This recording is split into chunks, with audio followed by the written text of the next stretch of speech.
Hey guys, welcome back to Magic TV. My name's Craig. It's 12 o'clock on a Sunday, which means it's time for a Q&A. Now, this is where I take all the questions that you've asked over the course of the week, and I try to answer them to the best of my ability. This whole thing lives and dies by the amount of questions you ask and the type of questions you ask. So if you have any questions, nothing is off the table at all. I will answer anything at all. Leave it in the comments of this video and I will get to it next week. Now, occasionally I miss a question for a variety of different reasons. If I have missed your question, I apologize. If I've not answered a question that you have asked, just ask it again and I'll make sure I get it on next week's Q&A. There's a whole bunch of questions coming up this week, and thank you to everybody that left a question. So without further ado, let's get on to this week's Q&A. So the first question is from Sean Undertrack. How you doing, Sean? I hope you're well. Question: I've noticed sometimes creators will re-release products as a version 2.0. It seems many times there's not much, if any, improvement over the original. They may have just had a few new handlings. Your Keymaster release, I feel, could qualify as a version 2.0, since there are new gimmicks included, new design, and well over tons of new video instruction included. So my question is, your thoughts on using the 2.0, and on re-release, should creators be more transparent about what upgrades qualify the term 2.0? It's a very good question. You are right, I have seen a lot of tricks that have come out, and it's the version 2, and all they've done is fix the problems that were in version 1. So version 1 was substandard, but version 2.0 is okay, right? And that can happen. But sometimes, like a version 2.0 will really be a creative leap forward. And it happens an awful lot. Good creators will never stop working on their products. And I know I don't. When I release something, I've released something that I've been working on for a long time, right? But I'm not going to stop working on it. I can't switch my brain off. I can't decompartmentalize stuff that way. I can't say, right, okay, this has come out. Now I'm not going to do anything else with it. I'm always coming up with new ideas. And if those ideas, in my opinion, warrant a re-release, then as long as I'm adding value, that's something that I will do. So I'll give you a couple of examples. Actually, the first great example of a 2.0 that really is a creative leap forward is David Penn with CoinVex. Now, CoinVex is my favorite coin bending utility item. I use CoinVex an awful lot. And the original CoinVex was great, but you had to have change in your pocket, right? So you had to have a whole bunch of change in your pocket, and it was justified, but it took 2 pockets in order to be able to do it. Then he brought out CoinVex 2, Sharpie edition, and he converted the gimmick to be a part of a Sharpie pen, specifically the lid of a Sharpie pen. For me, that's a game changer. Even though the way that the bend is done is similar, it's so much more practical, because now I don't need change in my pocket. I have to carry a couple of Sharpies around with me, which I'm going to have anyway, and I can go into a coin bending routine anytime, anywhere. So for me, CoinVex 2 was a massive leap forward, not so much in effect, not so much in presentation, but just in methodology. And I think if you're going to bring a 2.0 out, you have to bring something new to the table, right? It can't just be a re-release. So you look at Chop, which got re-released recently, and you could say that Chop is a 2.0, right? Because the original, but the original Chop came out like, what, 10, 15 years ago, something like that. It's a long time ago since I brought out Chop. And in the meantime, I've worked on a whole bunch more stuff with it. It's no longer just a chop cup routine. It's now a chop cup routine, for sure, but there's also ways of using the gimmick with mystery cards and coins, and mentalism, and sponge balls, and so on and so forth. And if you know Cosmo from Cosmo Magic, he'd never seen Chop before. He'd never seen the original. He'd not seen the new one. And we were chatting at Magic Live, and he came over to the booth. And he came over as I was demonstrating another application of Chop. I talked about how you could use it as a mystery box. And he must have brought 2 or 3 people over to the stand and said, "You've got to see this, do this, and do the thing with the pen." I was like, okay. And I went into the chop cup routine. He was like, "That's great. No, but show him the thing with the card." Because he wanted this, not so much for a chop cup.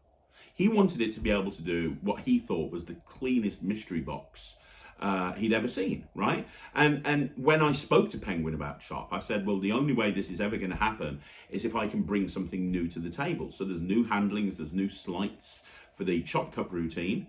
But also there's new ways of using the gimmick as well. So that's the example of something that I think, and also it's not been around for a very long time. You know, it got released many, many years ago. And as I talk about this on the channel all the time, especially in the hidden gem sequences and videos, what's old is new. And a lot of the time we look for the newest, latest and greatest, sexiest thing, right? And what we forget is there's a whole bunch of stuff that's come out before that that's probably just as good, but they're not aware of it. So bringing something like Chop back to the forefront is great, because there's an entire new generation of magicians that might have never seen it before that have now got access to what I think is a really great impromptu chop cup. Now, you mentioned Keymaster, and that's another great example. So there's been, and I posted about this on the cafe recently, there's been a bunch of different versions of Keymaster. But over the years, I released the original Keymaster, I think, in 2009.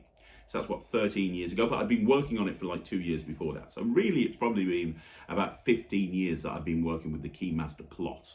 And the original Keymaster came out, and it came out, and it was very well received, obviously. And then we brought Keymaster Reloaded out, and then Keymaster Chrome came out, which I didn't really have anything to do with. But all of these last 15 years, I've been working with Keymaster, and I've been doing a whole bunch of stuff with it. I've got routines that I've shown magicians, and they're like, how do you do that? Is it, if I buy Keymaster, can I get that? And I'm like, no, this is just something I've worked out after the fact. Like, there's a really cool routine. When you get Keymaster, you'll see, with a business card, where I literally have a business card and I have a picture of a key drawn on it, and I literally take a hole punch and I hole punch a hole in the head of the key. And I get that, and they can see there's no ambiguity there. It really is a hole in the head of the key. And I give them that to hold on to in between their hands. And then I just take a key and I just visually move the hole down to the stem. And I talk about what happens to the key, happens to the business card. And they turn over the business card. And when they do, now the hole's in the stem of the key, on the business card that they signed. And that's just one example of stuff on there. There's a really cool coin routine where you've got a key and a coin, and they keep changing places. Really cool transposition, because they're two completely different objects. It's like a key and a coin, and they keep changing places. In the final routine, in the final phase, you get somebody to hold on to the key, you get somebody to hold on to the coin, and you say that, talking about that, I've just got Penguin messaging me. Somebody's holding onto a key, somebody's holding onto a coin, they hold onto it themselves. And you say the final time it's going to change places in your hands. And when they open up their hands, now they haven't changed places, but the hole has. So in other words, you've now got a coin with a hole in it. And you've got, I'm muting this so it doesn't get annoying. I've got a coin with a hole in it, and the other person's now got the key and there's no hole in it. And you can take all of these routines and routine them together into like a 15-minute act. So now it's not just the original Keymaster. It's an extra gimmick. And we've been very transparent about what you get with the new Keymaster. The keys have been redesigned. They're smaller, because the original Keymaster keys were designed for me. And they're actually a lot longer. And one piece of feedback I got is they were too big for some people's hands. They couldn't do the moves. I've got big hands. I didn't have a problem. Some people did have a problem. So with the new Keymaster, the keys are smaller. The holes are smaller. The hole in the stem of the gimmicked key is further down towards the end. All of these little improvements make a big difference in the handling, especially with some of the newer routines. You get an extra key that doesn't have a hole in it at all. You've got all of these new routines. And so now, I think that it's providing much extra value, and I've gone back to having the keys uncut. So the keys are now uncut. Now I actually prefer using uncut keys. Presentationally, I actually like it, because I talk about hiding in plain sight, and magic is all about hiding in plain sight. Let me give you an example. Have a look at this key. Do you see anything special about it? They never notice it's uncut. And I go, did you notice it's uncut? There's no cuts in it. This is the sort of key that you get when you go to a key cutters. And it's a really interesting hook. It's like, unless something's pointed out to you, you won't see it. It's like that cigar illusion with a brick wall that was going around on Facebook. Once you unsee it, you can't unsee it. But until you actually see it, you don't realize. And it's interesting how our eyes deceive us when we're actually doing stuff like that. Let me give you an example. So from a presentational point of view, I much prefer using uncut keys. However, the original reason for that is because you can cut it to your own house key. 90% of house keys will work no problem. Now there's a hole on the stem, so there's a couple of house keys, because every house key is different, that you might struggle with, because there might be a big that will go into the hole. But it's very unlikely, because the hole has been cut slightly off center. Now, if you want cut key, and the reason for that is because that way, everybody's got the keys on them, right? So you've always got the keys on you. If you have it cut to your own house key and you use that as your house key, you've always got the trick on you if you're planning on going back into the house. For the small percentage of people that can't do that because their house key doesn't work, then that's not a problem, because if you go to a key, if you really want the keys cut, you go to a key cutters and you say, you know what, can you cut this to any key? I just don't want that hole interfered with. I'm a magician, it's a magic trick. They'll be able to do that for you very, very easily. And if you're supplying the keys, normally they won't even charge you. So yeah, I mean, hopefully that answers your question. But the question was, should a 2.0, yeah, you said, should be creators more transparent about what qualifies the term 2.0? Absolutely. Absolutely, 100%. With Keymaster, we were very transparent about what the extras are in 2.0 versus the original Keymaster. We were in Chop as well. And both of those tricks are like about 10, 15 years old. I think, you know, I've got to a point now where I think I can add value to it and I can add extra things. But then there's other routines where it's almost like it's not a 2.0. Okay, so I'll give you an example. Many, many years ago, I brought out a trick called Love Cards, which was really well received at the time. And it was an idea of a thing, 10 cards. They're called wallet cards. You can still get them. And the whole idea is they're little cards that you put in your wallet, and they've all got poetry on them. Yeah, basically they've got poetry on them, little poems on a little credit card size thing, which you can put in your wallet. And at the time when I released that, it was all the rage. Everybody carried these wallet cards around with them. And it was genuinely an everyday carry. It fit in your wallet and you were ready to go. Nobody really uses those these days. Hardly anyone carries a wallet, right? So it's no longer a thing that works. Well, I've got a trick coming out at some point with Alakazam called Trivia, which takes the original concept of the love cards, the original methodology, but puts it onto movie trivia cards. So they're bigger, they go into your pocket, and it's all facts about movies. And there's 10 facts on each card, and you let them examine them and so on and so forth. So it's using the same method, but a completely different way of doing it. I don't think that's needed to say 2.0. That's a completely different trick now. It's no longer wallet cards, it's now movie trivia cards, and also things are being added to the method, and extra phases are being added, and so on and so forth. So I think you need to look at it on a trick by trick basis, but I for sure 100% have seen tricks that have been re-released and there's been nothing really new added to it. And I think that's a shame, because I think that if you are bringing out a new version, I think you need to at least acknowledge what is new with the actual product. So there you go. That's a long, drawn-out way of answering that question. So I hope that helped. Okay, so the next question is from Sting. And Sting says, hi again, Craig. Hi, Sting. Still watching every single day. You are really putting a lot of energy into your channel. Full respect. Thank you very much. My first question today, have you ever performed for the Queen? And if not, is it a bucket list thing to do? I've never performed for the Queen, ever. It's not really a bucket list thing to do, to be honest. It's not something that I'm really that bothered about. I've never really, but actually I'm lying. Back in the day, for a period of time, when I was first starting my illusion show with Russell and Anna Leeds, we were obsessed with performing for celebrities, and we would do anything that we could to perform in front of minor celebrities. We were really putting ourselves out there absolutely everywhere. These days, it's not something that really kind of floats my boat.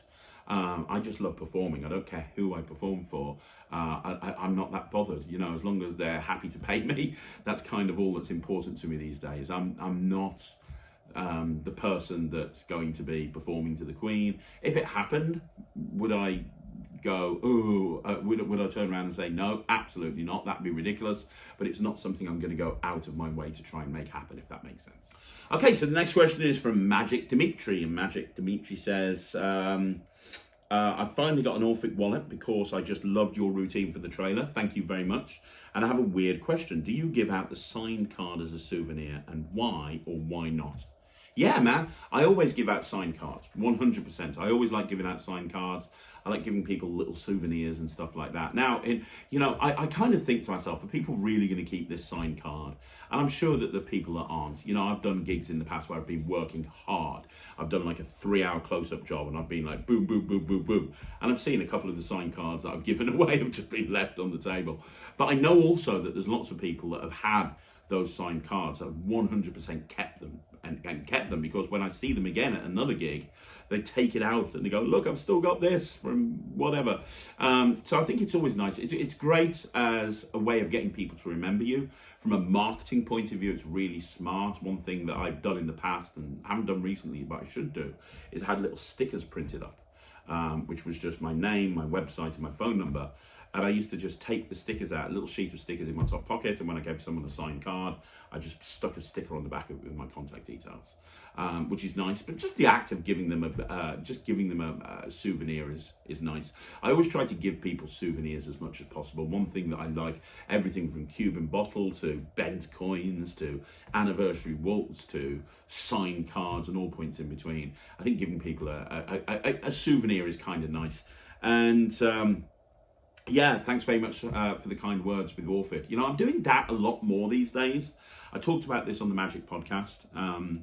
But one thing that I'm doing a lot of at the moment is I'm actually kind of, I don't know if the word's consultancy, I'm being hired to work on routines for a particular project. So if, you know, a magic company, for example, has a trick that they've bought the rights to and there's not really any routines for that trick, they'll speak to me and they'll show it to me.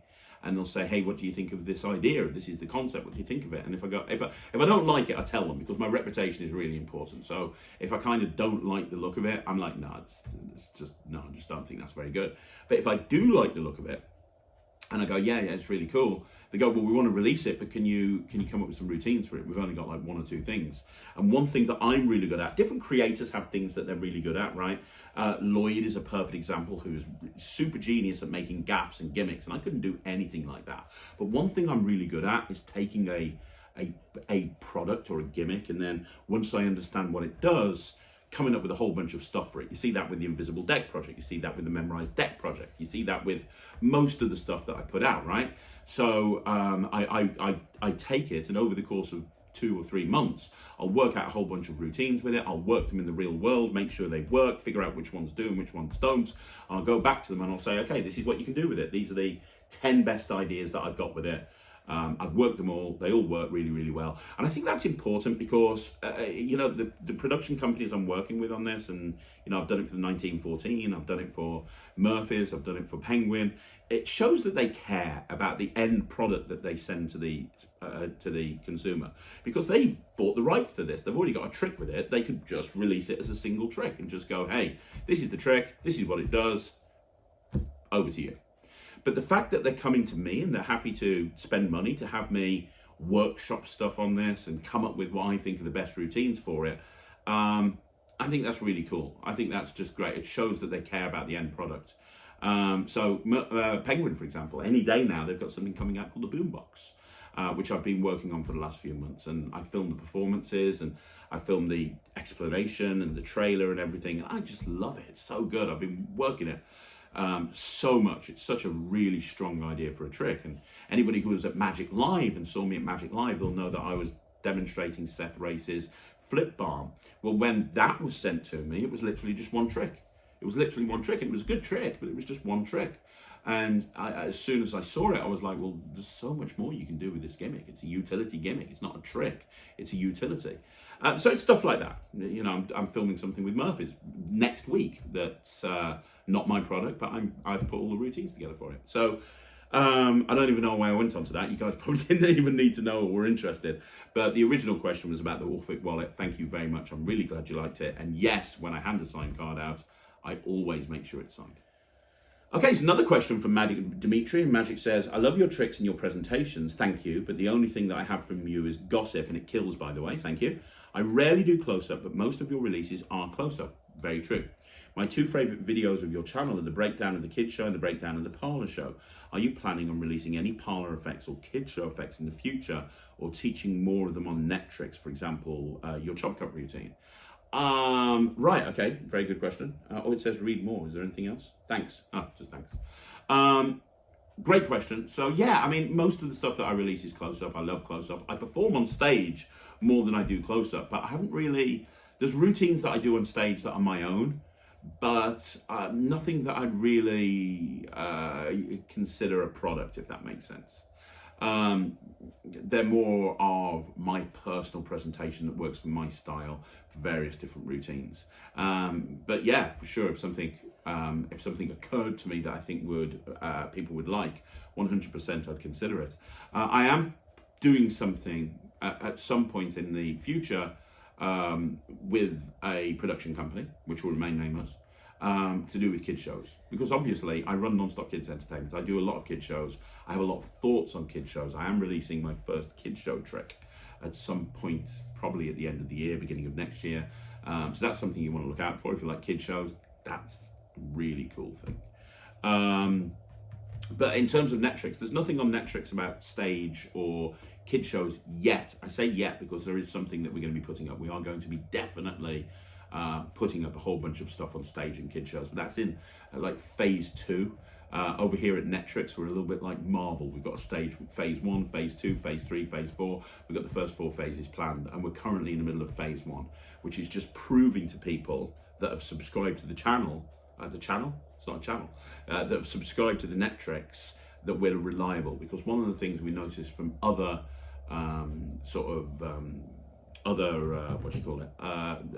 streaming platforms is you never know when they're putting stuff up. It could be a 6-month wait, it could be a year wait.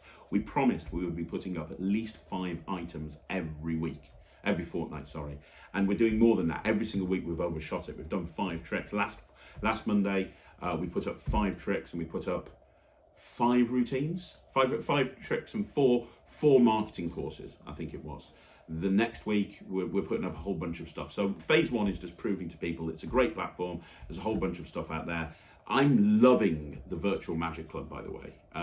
The Virtual Silver members get access to this weekly Virtual Magic Club, where every week we do a different thing. We've just done a whole bunch of magic on double back cards. The week before was cubes. The week before I had a special guest, which was Nemid Phoenix, who was there, and he was talking all about all of the type of magic that he does. And even though they're meant to be an hour, most of them run an hour and a half or 2 hours, and I tend to spill the beans on stuff that's coming out early to the Virtual Magic Club. So if you're not in a Virtual Magic Club and you're on Netrix, go check it out. It's so much fun. It's one of my favorite parts of the platform. But yeah, in phase 2 we're planning on introducing kids show stuff and stage stuff, and that should be more towards the summer when I've got a bit more time. The cat's out the bag now, and there's a few questions about this, which I'm sure I'll get to. But obviously, Ryland's has just been on BGT. His audition has just been on BGT. He spent months rehearsing that. So that took up a large part of my time, working with Ryland on that act that you saw on Britain's Got Talent. And I couldn't talk about it, obviously, but on top of everything else, on top of, running 3 companies and performing, and the Netrix, and 27 videos a week on Magic TV, and consulting on other people's products, and flying to America and everything else, I've also been working with Ryland on his BGT audition. So it's been very, very busy for me, which is why we always set phase 2 to be coming in around about July or August. But it's a great question. It is something that's going to happen on the Netrix. And in terms of releases from me, physical products, there is something coming, a kids show trick. And if I have something that I think would add value to the market that's a stage piece, I would probably consider it, and I'd speak to various different producers about it. But it's got to add value. As a creator, if I'm not adding value, if the tricks I'm putting out there aren't, in my opinion, adding value, I'm not going to release it. And at the moment, I'm not doing anything on stage that's going to add value, if that makes sense. Okay, so the next question is from Philip Austin, and Philip says, Craig, having spent 3 months learning the mem deck, I gave up at 1 to 30, and I purchased your Beyond Stebbins. Best thing I've done so far. Great project that will keep me going forever. Man, thank you so much, Philip. I really appreciate that. And everyone's talking about mem decks at the moment because I bought out I bought out Forecast, which is a great trick. Obviously, it's a great project on the mem deck, and I love mem decks. But it doesn't take anything away from the Stebbins project. I love the Stebbins project, and Size Stebbins is just a great deck. Anyway, so question 1, regarding ACAN, and he's talking about the ACAN on Beyond Stebbins. So if anyone's got Beyond Stebbins, you'll know what he's talking about. Regarding the ACAN on Beyond Stebbins, which is the invisible ACAN, I think, I have had people naming 22, 23, and 26 as the number, and I found it difficult to casually count up to 15 cards from the top or the bottom without feeling awkward. How do you deal with this? Okay, very good question.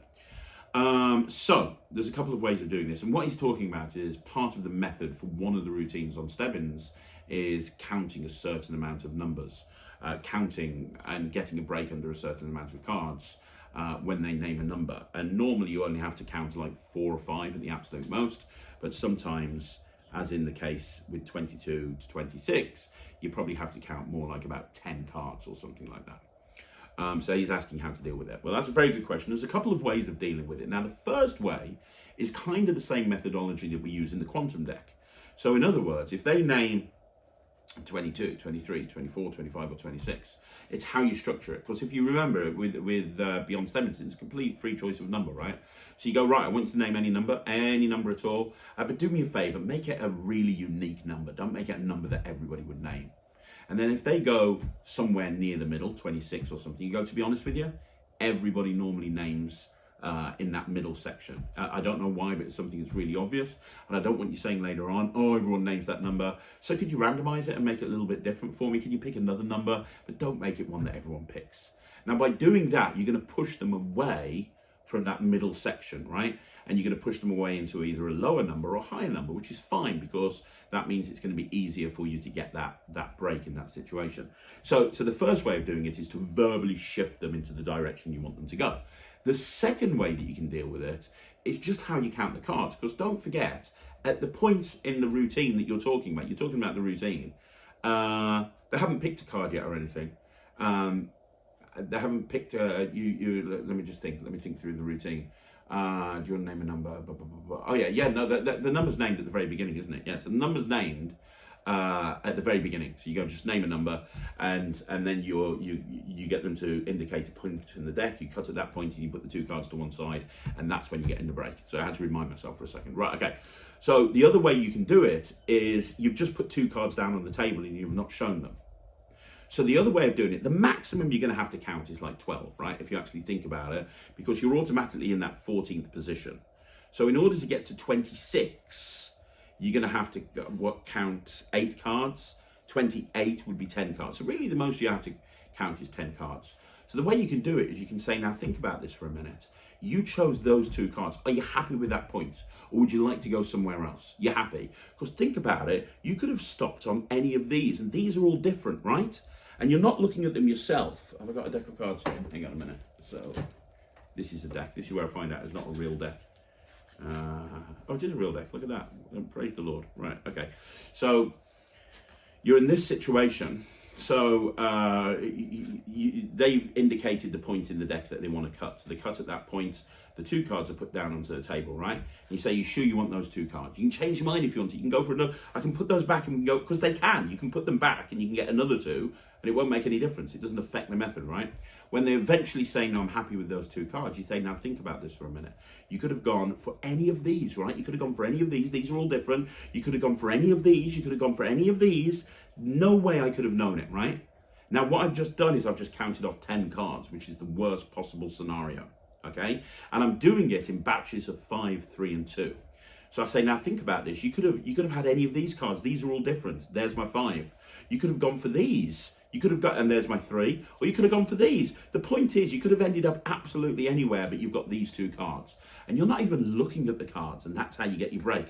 And it works the same from the bottom, so you just count from the bottom. You say, now think about this. You could have gone for any of these. You could have gone for these. You could have gone for this one, this one, this one. They're all different. No one knows but you, and now I've got my break underneath 10 cards, right?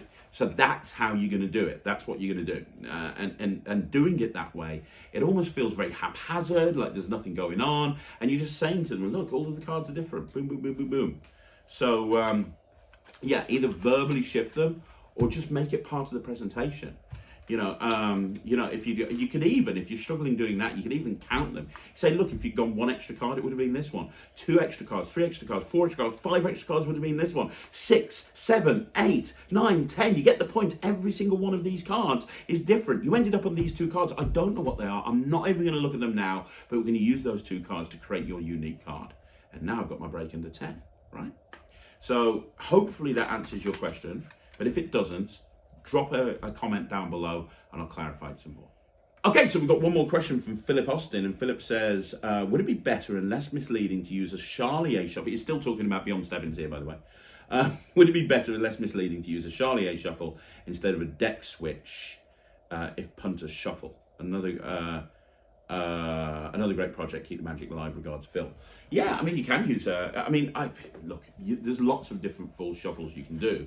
When you're working with a stacked deck, there's tons of different full shuffles you can do.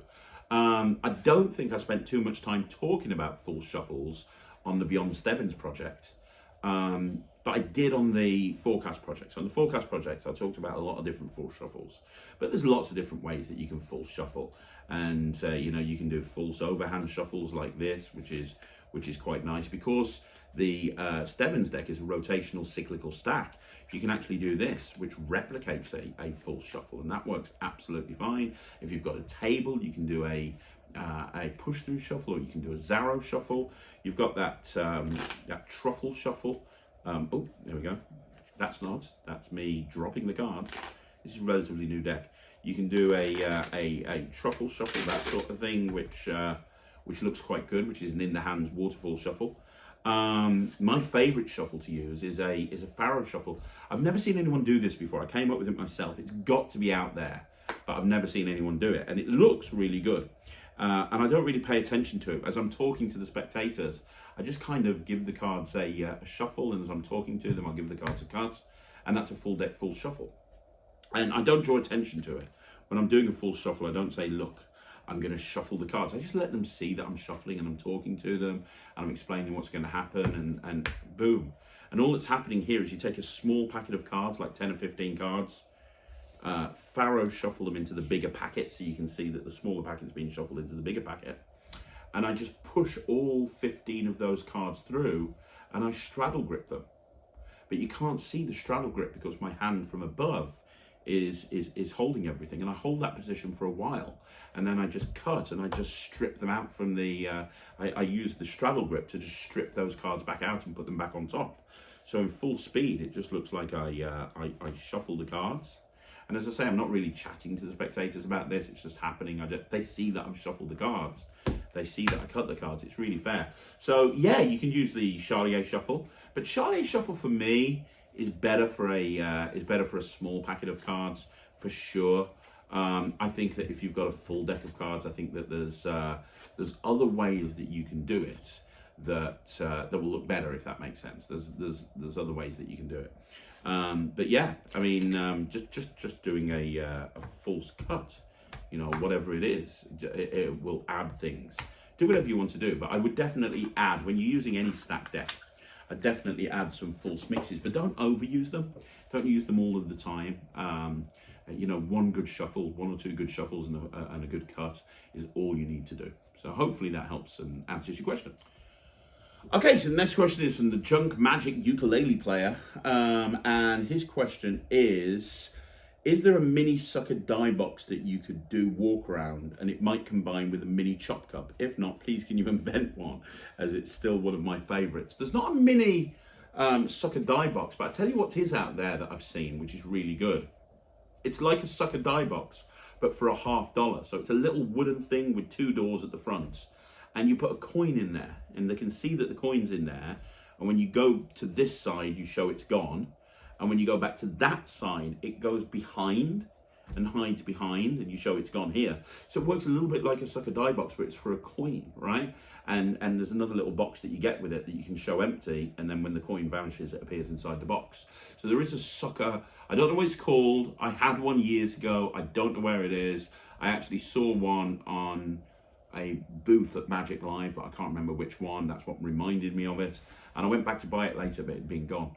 But yeah, it's a sucker die box, but built for $50. It is really cool. If you imagine that the right-hand section has like a front and a back to it, so you drop it in from the top and it goes to the front, and you can show it in there.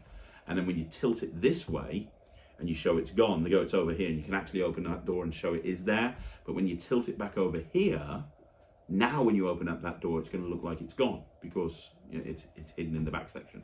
And from memory, there's back doors as well, because the section it goes into is actually the door, so you can open up the back, I think, as well. It's really cool. So yeah, look for it. I don't know what you'd search for. Sucker coin box, maybe.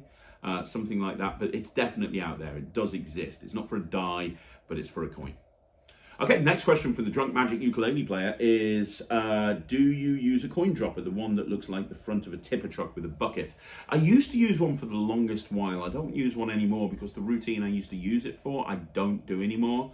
But I used to do the slot machine, if you know the slot machine trick, where you've got 3 coins in a glass and you take them out one at a time and you drop them in the hand and you pull a wand and the coin disappears. The whole presentation is, you know, I was going to a casino and I used a slot machine, I put the coin in, I pulled the handle, I got a cherry, a cherry, a cherry and a strawberry, so I won nothing. And I put the second coin in, I pulled the handle, I got 2 cherries, I got a banana and I got a strawberry, so I got nothing. But the final time I put the coin in, pulled the handle, and I got a star, a star, a star, a star, which meant I got a full house. And now there's like 20 or 30 half dollars in the hand.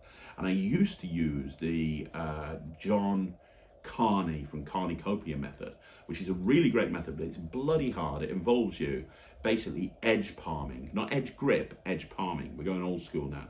Edge palming like about 20 half dollars in the hands, and then doing a changeover in the middle of the routine. It's really difficult, and I learned it. But then I went to a Michael Vincent lecture, and Michael Vincent did his version, and he had a coin dropper, which is just like you described. I actually bought one from him, and your hand drops to your side as you do the second vanish, and you put the wand down, your hand goes to your side, or this side actually, you show that it's gone, and as you go to pick up the final coin, your hand goes to your side, you steal all the coins. So you got production, so much easier. And I did it for a long time, and then it's just like one of those things that I stopped doing. So I've still got the coin dropper, but I haven't used it for a very long time. But to be honest, I'll be happy to do that routine again because it was a killer routine. And as you would expect from Michael Vincent, it's very well routined.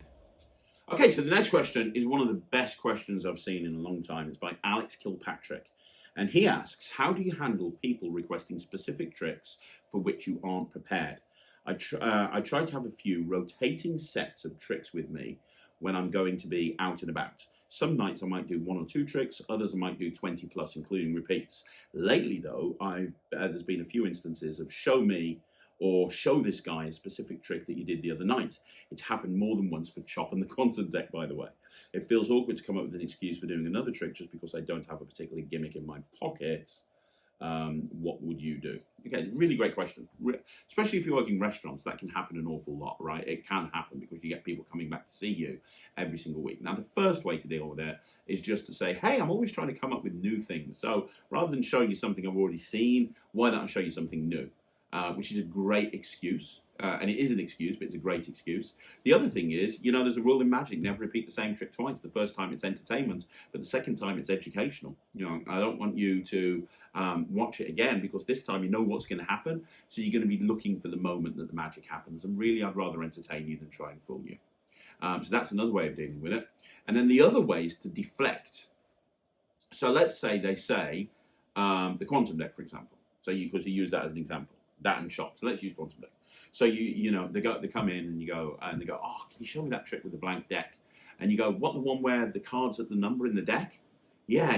Well, I can do, but I've actually worked out a way of doing it even better by using a normal pack of cards that you can shuffle before I begin. Would you like to try it? Yeah, would you like to give it a go? Okay, we're going to give it a go. Give the cards a shuffle, and then you go into a different method, like Matt Mello's a card at any number from Modern Mentalism feels like the quantum deck. But it's not using a quantum deck, it's using a regular deck. Or Barry Richardson's routine with a regular deck of cards would be another way to go with it as well. So in other words, say to them, yeah, I can. That's the one where the card appears at a particular number in the deck, yeah? But I've been working on a different way to do it. Can I show you? Yeah, brilliant. And it works with every single routine you can possibly imagine. So Chop, oh, can you show me the trick where the bill goes underneath the cup? What I can do, I've actually worked out a much better way of doing it. Would you like, or a different way of doing it? Would you like to see? Yeah, okay. And then go into a routine where something goes into something else. So you might go into card under box, or you might do a coin routine where it's a coins across. And you say, now, if you actually think about the thing, it was a bill going underneath the cup. Well, I think it'd be more impressive if a coin went from my hand to your hand. Cup your hands together and you go into that. So you can justify why you're doing a different presentation of it using a different, because they don't know what you're going to do, right? They just know what the original method is. And if they saw it a little while ago, not method, sorry, effect. they know what the original effect was. And if they saw it a little while ago, their memory is probably going to be a little bit foggy anyway. So you can very easily say to them, well, I've been working out a different way of doing this. Would you mind me showing you? They're not going to say no, right? The only other way to deal with it is to, again, using Quantum Deck as an example. You can't really do this with Chop, but with Quantum Deck, I could do, but I haven't got a blank deck of cards on me. I need a blank deck to do that. As you remember, all the cards were blank. I can't have a blank deck on me. But I can show you something similar and just flat out say, no, you can't do it because of this, and then say you can show them something similar. So that's another way of dealing with it as well. Okay, so the final question today has been asked a million times. Just some of the questions here. So Paul Rigby, Ryland is the future. Mark, PJF85, be proud, Ryland did a great job on BGT. Young Magicians Club did an excellent job to support him. The future is bright. Jay Lebowitz, I stopped your video when you mentioned Ryland on BGT. He blew me away. Congratulations to Ryland. Agent Suter, I'm not going to be the first, I won't be the last to say that Ryland's BGT performance was great. Congratulations. The next one, Rob Magic 101, great performance by Ryland on BGT. There's a whole bunch of different people. I mean, there's so many. For everybody that's said nice things about Ryland, thank you so much. I really appreciate it. On behalf of Ryland, thank you so much for all of the kind words. He worked very, very hard on this act, and he spent months practicing. But I also, Ryland was front and center in the actual performance. But I also want to give a big shout out to the guys at the Young Magicians Club, because they were so phenomenal. I got a chance to meet all of them. I got a chance to work with all of them. And one thing I'm passionate about is working with kids. I think they are the future of magic. And Ryland might have been the guy that, it might be Ryland Petty's act, but every single person that was standing on the stage with him were exceptional magicians in their own way.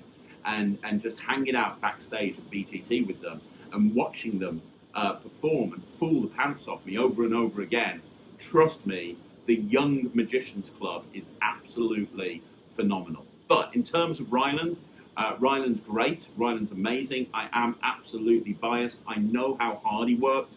I know how tough it is. How amazing it is that a 9-year-old can walk out in front of 4,000 people at the London Palladium to be judged, and then just go out there and absolutely smash it. And one thing I was most impressed with wasn't the tricks that he did. It was, which were great, but it wasn't the tricks that he did.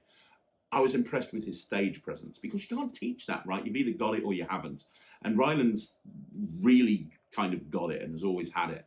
And it's nice, I've seen him, a lot of the people on this channel that are regular viewers of this channel, especially the Craig and Ryland Review Show, they see Ryland grow up in front of the camera, right? You probably have seen him from the age of 7 when we first started the first review show. And go back, if you haven't already done so, because I did, me and Ryland watched it and we were blown away. Go back and watch the first review show. Go back into the playlist and go look at the first review show and look at how he was back then. And then go and watch that BGT performance and look how he was on that BGT performance. And you just see that in the last 18 months, how much of a confident performer he is. And the thing about Ryland, and I think that it comes across, is he just loves magic. He eats, breathes, sleeps, and drinks it. He's constantly creating tricks. He's constantly coming up with methods and routines. And he just loves every single bit of it. And I'm proud of him as a dad, but I'm proud of him for he's just amazing. And he turned around to me the other day and he said, you know what the coolest thing about this whole thing is? Other kids getting into magic. He's had messages from his friends at school going, I bought a Rubik's Cube because I saw you on TV. And one of his friends messaged straight after the performance, his mom messaged Ryland's mom, Sarah, and said, he's in tears. He's actually crying right now. Happy tears because of seeing Ryland on TV, and having that positive role model and understanding that age isn't a thing. You can be any age and you can accomplish anything. I'm super proud of him, and regardless of where he goes to next, and regardless of whether he goes through to the live rounds or doesn't go through to the live rounds, I couldn't be more proud of him. Okay, I have found one other question because it was buried in a We Love Ryland thing, so I didn't see the second part of it. Rob Magic 101 starts off by saying great performance, but then says, two questions. Will Rubik's Cube magic be put on the Netrix, which is awesome, by the way, and what do you do if your Rubik's Cube magic goes wrong? Great question. I answered both of those questions on the Netrix. If you're a silver level subscriber, you get access to the Virtual Magic Club. And a couple of weeks ago, we did a big 90-minute session on cubes, and I talked about how to do my timing solve and how to do my shape solve and what to do if cube magic goes wrong. I talked about all of that. It was a big cube jam. And what I did, if you are a silver member and you haven't seen it, it's all in your Virtual Magic Club. So every single time you have a Virtual Magic Club, it gets downloaded and gets put into the Virtual Magic Club, so you can go back and watch it, right? So everything's in there. I think we've just uploaded the one from the other day, which was all about gaffed cards and so on and so forth. So we're constantly doing all that. I'm trying to think what I'm trying to remember. I don't know what I'm trying to remember. It's confusing me. So yeah, so that's there. So you can access all of that. In answer to your question, yes, we're putting a load of cube stuff on the Virtual Magic Club for bronze members as well. So we're going to have 3 courses going out over the next month. The first one I've almost finished filming. It's how to solve a Rubik's Cube. We've been filming it from behind. It's going to be in 7 easy stages. It's the beginner method, but I consider myself a very good teacher, so it's going to be how to solve a cube. Because I really do think you need to learn how to solve a cube before you do anything else. Then we're going to have a section on really cool moves with Rubik's Cubes, and I'm going to talk about some of the stuff that I do and routining it and my thoughts on acts and so on and so forth. And then we're going to have theory on Rubik's Cubes, and in there we're going to talk about what happens if it goes wrong, what happens if you mix up a Rubik's Cube. So all of that stuff is going to be added to the Netrix in the coming weeks and months. The first one should be going up in the next couple of weeks. But if you can't wait and you're a silver level subscriber, go to the Virtual Magic Club, look back a couple of weeks, and you'll see the cube stuff in there. So, yeah, that's that. Hope that answers your question. Okay, so the final question, I have found one more question, is from Chris Ash. And Chris says, hi, Craig, great work with the channel. Really enjoy Netrix. Thank you, Chris. Over the weekend, I picked up a set of 4 Chinese coins, red, yellow, black, and blue. And also, each had a shell of a matching colour. Do you have any ideas, routines? Pick them up from a car boot sale. Wow. No, that's a really cool set, right? 4 different coloured coins with a shell on each one. There's a lot you could do with that. I can't think of what at the moment, but there's a lot you could do with that. There's an awful lot. Leave it with me. Leave it with me until next week. I'll revisit this next week because I need to have a little bit of thought about that. That's not something that I can just pull something out my ass on. I need to seriously think about it. So give me until next week. And I'll come up with it. I'll come up with a few things for you. Okay, it'll be a personal challenge to me. So give me a week, maybe 2, probably 1, and I'll give you some suggestions. So there you go, guys. That is another Q&A in the bag. Thank you very much for watching. Thank you very much for supporting the channel. I really appreciate it. If you haven't already done so, do 2 things for me. First of all, subscribe to the channel. It really helps. Subscribe to the channel. Hit like on this video. Even if you hate it, hit like. And leave a comment down below. That's amazing. Also, if you haven't already checked out the Netrix, please go to www.thenetrix.com. You can try it out for a month and see what it's all about and see what the fuss is about. It's constantly growing, evolving, and getting better every single week.